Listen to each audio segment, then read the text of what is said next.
In Trump versus United States, the Supreme Court ruled that the president and former presidents may not be prosecuted for exercising core constitutional powers and are entitled to a presumptive immunity from prosecution for all official acts. The justices ordered the lower courts to apply this decision to the Donald Trump case being led by Jack Smith. In City of Grants Pass versus Johnson, the enforcement of generally applicable laws regulating camping on public property does not constitute cruel and unusual punishment prohibited by the Eighth Amendment.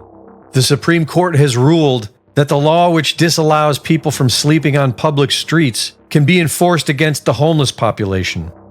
In Fisher versus United States, the Supreme Court has ruled that the key charge used to prosecute and sentence hundreds of Americans for walking through the U.S. Capitol building on January 6th, obstruction of an official proceeding, does not apply, which likely means freedom for many American political prisoners. In Loper Bright Enterprises versus Raimondo, the Supreme Court overturned a 40-year-old case called Chevron that granted radical levels of power to federal agencies. Spike Cohen, @RealSpikeCohen, explains this case and its importance. A family fishing company, Loper Bright Enterprises, was being driven out of business because they couldn't afford the $700 per day they were being charged by the NMFS, the National Marine Fisheries Service, to monitor their company. The thing is, federal law doesn't authorize the NMFS to charge businesses for this. They just decided to start doing it in 2013. Why did they think they could get away with just charging people without any legal authorization? Because in 1984, in the Chevron decision, the Supreme Court decided that regulatory agencies were the experts in their field, and the court should just defer to their interpretation of the law. So for the past 40 years, federal agencies have been able to interpret laws to mean whatever they want, and the courts had to just go with it.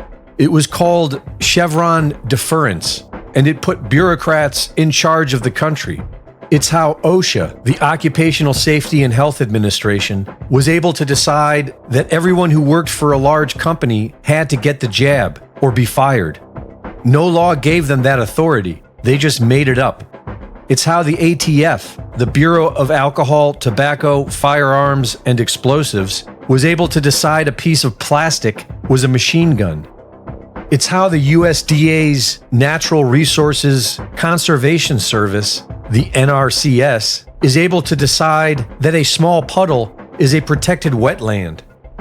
It's how out-of-control agencies have been able to create rules out of thin air and force you to comply. And the courts had to simply defer to them because they were the experts. Imagine if your local police could just arrest you for any reason, and no judge or jury was allowed to determine if you'd actually committed a crime or not. Just off to jail you go. That's what Chevron Deference was. It was not only blatantly unconstitutional, it caused immeasurable harm to everyone. Thankfully, it's now gone. We haven't even begun to feel the effects of this decision in the courts. It will be used for years to come to roll back federal agencies, and we'll all be better off for it. And that's why politicians and corporate media are freaking out about it. Spike Cohen.